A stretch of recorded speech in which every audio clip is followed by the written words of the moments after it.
Monitor service, UPS, power supply, TV, speaker repair করি। এই মাদারবোর্ডের সমস্যা, প্যানেলের সমস্যা, পাওয়ার নাই, পাওয়ার ডেট, সাদা ডিসপ্লে আসে না, কাপাকাপি করে, এই ধরনের সমস্যাই। একবার বাতিলগুলো তো আর হয় না। দেখা যায় বোর্ডের সমস্যা হয়েছে, বোর্ড রিপেয়ার করা যায়, প্যানেল হইলে প্যানেল করা যায়। হ্যাঁ, যেগুলো আছে সবগুলো তো আর হয় না, কিছু কিছু আছে হয়। হ্যাঁ, অকার্য যেটা পাওয়ার বোর্ড সমস্যা, এটা তো অকার্য। যে কোনো একটা সমস্যা হলে তো এটা অকার্য চলে। দেখা যায় যেগুলো টিকে যায় এটা চলে 6 মাস 1 বছর। হ্যাঁ, রেজুলেশন তো আগের মতোই হবে না, এরকম তো হয় না। আপনার রিপেয়ার করলে তো আর রেজুলেশনের সাথে সম্পর্ক নাই। আগে যেরকম ছিল ওরকমই হবে, রেজুলেশন তো আর কমবে না, রেজুলেশন সেমই থাকবে। নতুন অবস্থা যেরকম ছিল রেজুলেশন এখন ওরকমই থাকবে।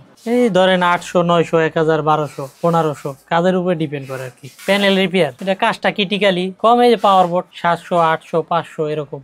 আমি নিজে রিপেয়ার করি, এগুলা সেলও করি। প্লাস এই যে উপরে যেগুলো আছে, মনিটর 17 স্কোয়ার আছে, 19 আছে, তারপরে আপনি 17 ওয়াইড আছে, 22 আছে। 19 ইঞ্চি এলইডি নিলে 3500 টাকা, আর এলসিডি নিলে 3000 টাকা, আর 17 নিলে আপনার 2500 টাকা। 17 ওয়াইডটা হচ্ছে 2500 টাকা, আর যদি আপনি স্কোয়ারটা নেন তাহলে 2200 টাকা। হ্যাঁ, অবশ্যই 15 দিন রিপ্লেস ওয়ারেন্টি যেরকম মনে করেন 1 সপ্তাহ ভিতরে যদি কিছু হয়, ওই ক্ষেত্রে আমরা রিপ্লেস করে আর একটা মনিটর দিয়ে দিব। এই স্টুডিও কাজের জন্য নেয়, কেউ বাসা বাড়িতে কাজ করে, কেউ আছে দোকানে ইউজ করে। বাসা বাড়িতে নেয়, কেউ আছে অফিসে ইউজ করে, কেউ দোকানে ইউজ করে। কারণ এই যে কম টাকা ভিতরে পাইতেছে, অর্ধেক দামে পাইতেছে, এই জন্য খারাপ কেন পাইবো? সে তো 15 দিন ওয়ারেন্টি পাইতেছে, রিপ্লেস ওয়ারেন্টি। 15 দিনের ভিতরে কিছু হইলে তো আমরা চেঞ্জ করে আর একটা দিয়ে দিচ্ছি। টিভি বানানো যায়, আপনার যে কাঠ কিনতে পাওয়া যায়, এটা লাগাই নিলেই তো টিভি হয়ে গেল। স্মার্ট যে কাঠ পাওয়া যায়, ওগুলো লাগাইলেই টিভি চালানো যায়। সার্কিটও লাগানো যায়, আপনার এক্সট্রা ভাবে যে স্মার্ট যে কাঠ আছে এগুলো লাগানো। স্মার্ট কাঠ লাগাই নিলে কত, ধরেন যদি মার্কেটে এগুলো পাওয়া যায় 2500-2600 টাকা। এগুলো আমাদের সোর্স আছে, লোক আছে, অফিসিয়াল লোক আছে, তারা নিয়ে আসে। নিয়ে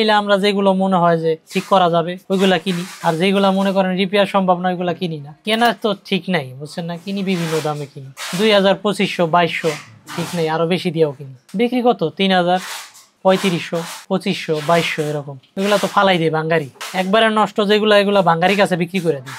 এগুলো তো আর কাজে আসে না। এই যে কাজ শিখছি এক দোকানে, তারপরে ব্যবসায় অন করতেছি। আমি 15 বছর এই লাইনের সাথে যুক্ত। এই প্র্যাকটিক্যালি ওস্তাদ ধরে এক দোকানে শিখছি। শিখতে 4-5 বছর। কষ্ট তো হবেই, কষ্ট ছাড়া কি আর হয়? শর্ট তো খাইছি। গাড়ি চালাইলে মানুষ অ্যাক্সিডেন্ট করে না, কারেন্টে শর্ট করে না? এখনো তো করে। এই যে লাইন দিলে ভোল্টেজ জমে থাকে বোর্ডের ভিতরে, ধরলে শর্ট করে। ব্যথা তো লাগে, শরীর জিম জিম করে শর্ট খাইলে। লোক তো লাগে, একা তো আর ব্যবসা করা যায় না।